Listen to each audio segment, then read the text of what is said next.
Welcome to SG media. నేను మీ శ్రీను. నుంచి వస్తున్నాను. 10th క్లాస్ చదువుతున్నాను. 10th class.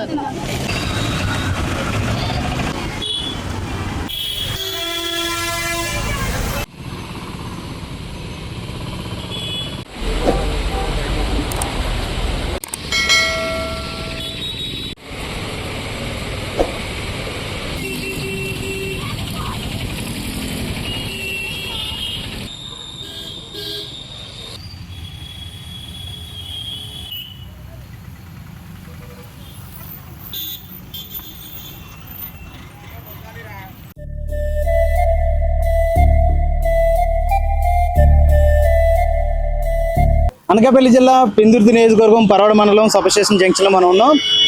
దాదాపు 2 దశాబ్దాల నుంచి ఇక్కడ ప్రయాణికులు కోరుకునే చిన్న సౌకర్యం బస్ స్టాప్. ఇక్కడ నుంచి వందలాదిగా విద్యార్థులు కావచ్చు, ఉపాధ్యాయులు కావచ్చు, లేదంటే ఉద్యోగులు కావచ్చు, ఇక్కడ నుంచే ప్రయాణం సాగిస్తూ ఉన్నారు.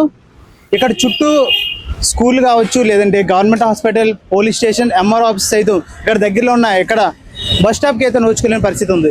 ఇక్కడ వర్షం పడినా లేదంటే ఎండ కాసినా వర్షంలో తడిచి బస్సు కోసం వెయిట్ చేయాలి తప్ప బస్ షెల్టర్ అనేది లేకపోవడం చాలా బాధాకరమైన విషయం.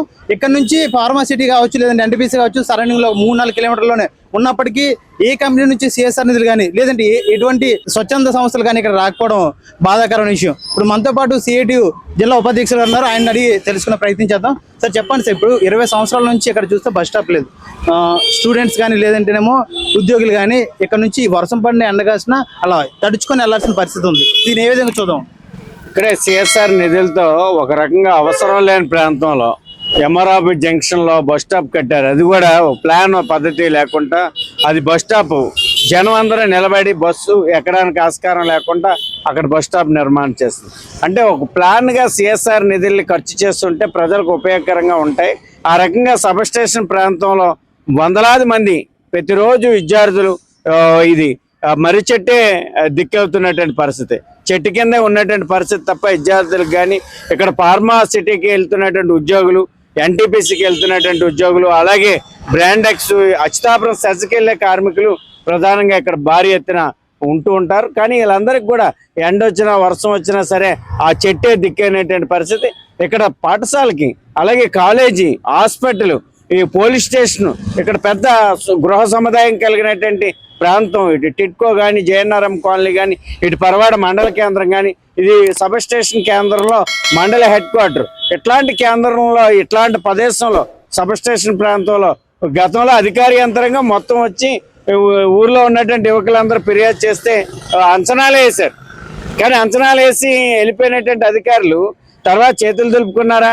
కనీసం ప్రణాళికాబద్ధమైనటువంటి పద్ధతుల్లో పనిచేయడం లేదు. ఇక్కడ ఎన్టీపీసీ ఉంది, మహారత్న పరిశ్రమ, దాని నుండి సిఎస్ఆర్ నిధులు ఖర్చు పెట్టిన 3 లక్షలు ఖర్చు పెడితే ఇక్కడ మంచి బస్ షెల్టర్ చేయొచ్చు.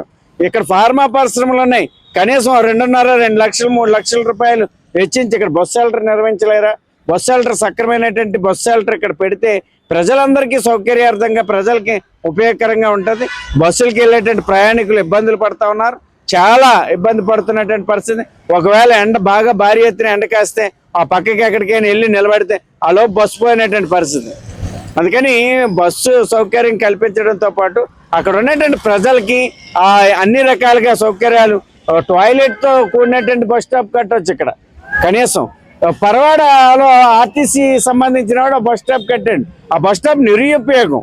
ఆ పరవాడ సంత దగ్గర ఉన్నటువంటి బస్ స్టాప్ అనేటువంటి పూర్తిగా నిరుపయోగంగా ఉన్నటువంటి బస్ స్టాప్. అందుకని ప్రభుత్వ అధికార యంత్రాంగం సక్రమైన పద్ధతుల్లో నిధులు ఖర్చు చేసేటప్పుడు కానీ ప్రజలకు ఉపయోగకరంగా ఉందా లేదా, ఇది ఏమైనా ప్రజలకు ఉపయోగపడుతుందా లేదా అనేటువంటిది కూడా చూడాలా. ఆర్టీసీ వాళ్ళు అక్కడ నిధులు వృధాగా ఖర్చు పెట్టినటువంటి పరిస్థితి. అందుకని ఉపయోగపడేటువంటి ప్రాంతంలో నిధులు ఖర్చు చేయండి, ఖచ్చితంగా అక్కడ బస్ స్టాప్ కట్టండి, ప్రజలకి సౌకర్యార్థంగా వ్యవహరించాలనేసి అధికార యంత్రాంగాన్ని మేము ప్రజా సంఘాల తరఫున, సిఐటి తరఫున డిమాండ్ చేస్తా ఉన్నాం. ఏదైతే పరవాడ ఉందో, పరవాడ అనేసరికి ఫార్మాసిటికల్ కంపెనీస్ అనేసి ఒక మైండ్లోకి వచ్చేస్తుంది. సో ఇన్ని కంపెనీలు ఉన్నా ఇక్కడ సిఎస్ఆర్ నిధులు వాడకపోవడానికి కారణం అసలు ఎందువల్ల వాడట్లేదు అనుకో? దీనికి ప్రణాళిక, అధికార యంత్రాంగం అనేది సక్రమైన ప్రణాళిక, ఇగో పలానా ప్రాంతంలో ఇది చెయ్యాలి అనేటువంటి ఒక ప్రణాళిక రూపొందించి ఆ సిఎస్ఆర్ నిధులు ఎక్కడెక్కడ ఏమేమి అవసరాలు ఖర్చు పెడితే ఉపయోగపడతాయి అనేటువంటి దానికి విద్య, వైద్యం, అలాగే ఇలా బస్సు షెల్టర్లు, ఇట్లాంటి వాటికి ప్రణాళికాబద్ధమైనటువంటి ప్లాన్ అధికార యంత్రాంగం దగ్గర లేకపోవడమే దురదృష్టకరం.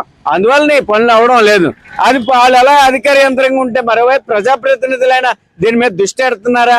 కనీసం రోడ్లు నాశనం అయిపోతున్నా, బస్ స్టాపులు లేకపోయినా, ప్రజలు అసౌకర్యాలకు గురవుతున్నా, యాక్సిడెంట్లు అవుతున్నా, ప్రమాదాలు అవుతున్నా, దీని గురించి కనీసం పట్టించుకునేటువంటి ఆలోచన కూడా ప్రజాప్రతినిధుల్లో లేకపోవడం, ఆ రకమైనటువంటి చర్యలను కరువడ్డం వల్లనే ఈ రకమైనటువంటి పరిస్థితి ఏర్పడుతుంది అనేటువంటిది మా సంఘం అభిప్రాయపడతా ఉంది. అంటే ఇప్పటికీ ఆల్రెడీ దీని మీద ఎస్టిమేషన్ వేయడం జరిగింది.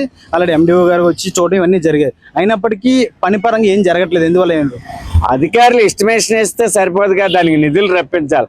ఆ నిధులకు ఉన్నటువంటి అడ్డంకులు ఏంటి, కష్టాలు ఏంటి, ఆ ఏ రకమైనటువంటి ప్లాన్ రూపొందించాలి. ఒకవేళ ప్రభుత్వం నుండి రాకపోతే సిఎస్ఆర్ ఎటువైపు నుండి సోర్సెస్ ఉన్నాయి, ఇటు ఎన్టీపీసీ నుండి ఉన్నాయా, ఇటు ఫార్మా పరిశ్రమల నుండి ఉన్నాయా, ఎక్కడి నుండి సిఎస్ఆర్ నిధులు ఖర్చు పెట్టించాలనేటువంటి ప్రణాళికాబద్ధమైనటువంటి ప్లాన్ లేకపోవడమే అనేది మేము భావిస్తా ఉన్నాం. ఇప్పటికైనా ఆ రకమైన ప్రయత్నం చేయకపోతే మాత్రం ప్రజలు చూస్తూ సహించరు, కష్టాలను ఎన్నాళ్ళు ఎదుర్కోరు. సహనం కోల్పోయిన తర్వాత రోడ్డెక్కే పరిస్థితి ఏర్పడుతుంది. అది అధికార యంత్రాంగం, ప్రజాప్రతినిధులు కూడా గుర్తెరగాలనేటువంటిది మా సంఘం అభిప్రాయపడతా ఉంది. మీరు చూస్తూ ఉన్నాం కదండి, ఇప్పుడు ఇక్కడ ఏదైతే బస్ స్టాప్ కావాలని చెప్పేసి అన్నామో, సిఎస్ఆర్ నిధులు దగ్గరలో ఉన్న కంపెనీ నుంచి సిఎస్ఆర్ నిధులు అధికారులు తీసుకొచ్చి కట్టాల్సిన బాధ్యత ఉంది. ఇది అందరికీ ఉపయోగపడేది కాబట్టి దీని మీద ఖచ్చితంగా ఫోకస్ చేయాలని చెప్పేసి సిఐటియు డిమాండ్ చేస్తుంది. చూస్తూ ఉంటే మనతో పాటు విద్యార్థులు కూడా ఉన్నారు. వాళ్ళని అడిగి తెలుసుకునే ప్రయత్నం చేద్దాం. ఏ క్లాస్ అవుతున్నారు? ఏ ఊరు? 10th class. 20 నుంచి వస్తున్నాం. ఇక్కడ బస్ షెల్టర్ లేదు కదా, మీకు ఏమైనా ఇబ్బందిగా ఉందా అంటే చెప్పండి. 10th క్లాస్ చదువుతున్నాను. 4 years నుంచి ఇక్కడ చదువుతున్నాను. బస్ స్టాప్ లేక వర్షం అది పడినప్పుడు వెళ్ళడానికి అది కొంచెం ఇబ్బందిగా ఉంది. ఇక్కడ బస్ స్టాప్ పెట్టించాలని. నేను చీపురుపల్లి నుంచి వస్తున్నాను. బస్ స్టాప్ లేకపోవడం వల్ల నాకు స్కూల్కి కూడా రావాలనిపించట్లేదు. వర్షం అది పడేటప్పుడు నా బ్యాగ్ అది తడిసిపోతుంది, బుక్స్ అవి తడిసిపోతున్నాయి. గవర్నమెంట్ ఇక్కడ బస్ స్టాప్ కట్టించాలని కోరుకుంటున్నాను. మేము పర్వార్ గర్ల్స్ హై స్కూల్లో పనిచేస్తున్నామండి. ఇక్కడ వర్షం పడినప్పుడు వాటర్ నిలవ ఉండిపోయి చాలా ఇబ్బంది అవుతుందండి. పిల్లలు ఎక్కడానికి కానీ, బస్సు ఎక్కడానికి కానీ, రావడానికి కానీ, దిగడానికి కానీ ఇబ్బంది అవుతుంది. ప్లస్ వర్షం పడినప్పుడు కానీ ఎండ హాఫ్ డేస్లో కూడా పిల్లలు చాలా ఇబ్బంది పడుతున్నారు బస్ షెల్టర్ లేక. అదొకటి ప్రభుత్వాన్ని విన్నవించుకుంటున్నాము. అవి ఏమన్నా రెక్టిఫై చేసి ఆ ప్రాబ్లము పిల్లలకి మంచి చేకూరాలని ఆశిస్తున్నాం. చూస్తూ ఉంటే విద్యార్థులు కూడా చాలా మంది ఏమో బస్ స్టాప్ లేకపోవడంలో చాలా ఇబ్బంది పడుతున్నట్టు తెలుస్తూ ఉంది. ఇప్పటికైనా సంబంధిత అధికారులు స్పందించి వీలైనంత త్వరగా బస్ షెల్టర్ ఏర్పాటు చేస్తారని ప్రయాణికులు, విద్యార్థులు కోరుకుంటున్నారు. కెమెరా పర్సన్ సుధాకర్తో శ్రీను, ఎస్జీ మీడియా.